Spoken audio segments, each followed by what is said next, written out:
बच्चे की मौत उन्होंने मिलके कर दी, उसे मारा है और मार के ऊपर छत से ऊपर नीचे डाल दिया उसे जो, और उसे दिखाने की कोशिश कर रहे हैं। चोट और काफी चोट है, काफी चोट है।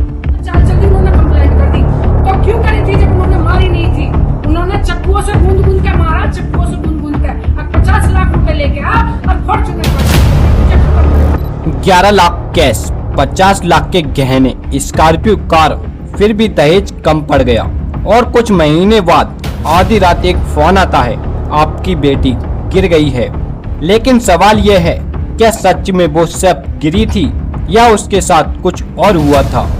यह मामला है ग्रेटर नोएडा का, जहां 24 साल की दीपिका नागर की मौत ने हर किसी को झकझोर दिया है। दिसंबर 2024 में दीपिका की शादी बड़े धूमधाम से हुई थी। परिवार ने अपनी हैसियत से बढ़कर सब कुछ दिया। 11 लाख कैश, करीब 50 लाख के गहने और एक स्कॉर्पियो कार, कुल खर्च करीब 1 करोड़ रुपए।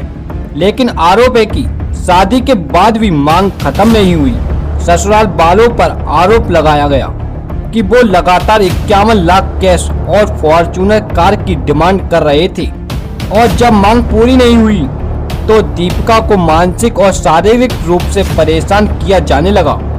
रिपोर्ट के मुताबिक मौत से कुछ घंटे पहले दीपिका ने अपने घर फोन किया था। उसने कहा था कि उसे दहेज के लिए बहुत परेशान किया जा रहा है। यह सुनकर दीपिका के पिता और चाचा तुरंत उसके ससुराल पहुंचे।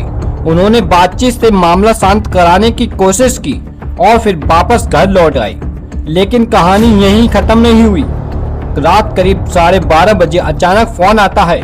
ससुराल वालों ने कहा दीपिका का पैर फिसल गया है, उसे अस्पताल ले गए हैं। पर जब परिवार अस्पताल पहुंचा तो उनकी बेटी इस दुनिया में नहीं थी। अब यहाँ से मामला और भी रहस्यमय हो जाता है। परिवार का आरोप है कि दीपिका के शरीर पर चोट के कई निशान थे। चेहरे और पैर पर नीले निशान दिखाई दे रहे थे। उनका कहना है कि पहले दीपिका को पीटा गया और फिर उसे धक्का देकर गिराया गया। वहीं ससुराल वालों का दावा है कि दीपिका ने खुद अपनी जान ली। सवाल यही, सच क्या है? एक तरफ आत्महत्या की बात, दूसरी तरफ हत्या के आरोप। अब इस केस में ऋतिका के पति ऋतिक और ससुर को गिरफ्तार कर लिया गया है। दोनों को 14 दिन के न्यायिक हिरासत में भेजा गया है, जबकि सास और कुछ अन्य आरोपी फिलहाल फरार बताए जा रहे हैं। पुलिस मामले की जांच कर रही है। पोस्टमार्टम रिपोर्ट और बाकी सबूत अब इस केस की सच्चाई सामने लाएंगे। लेकिन इस घटना ने एक बार फिर बड़ा सवाल खड़ा कर दिया है, आखिर दहेज की भूख कब खत्म होगी? कितनी दीपिकाएं और अपनी जान गंवाएंगी? कितने परिवार ऐसे ही बर्बाद होंगे?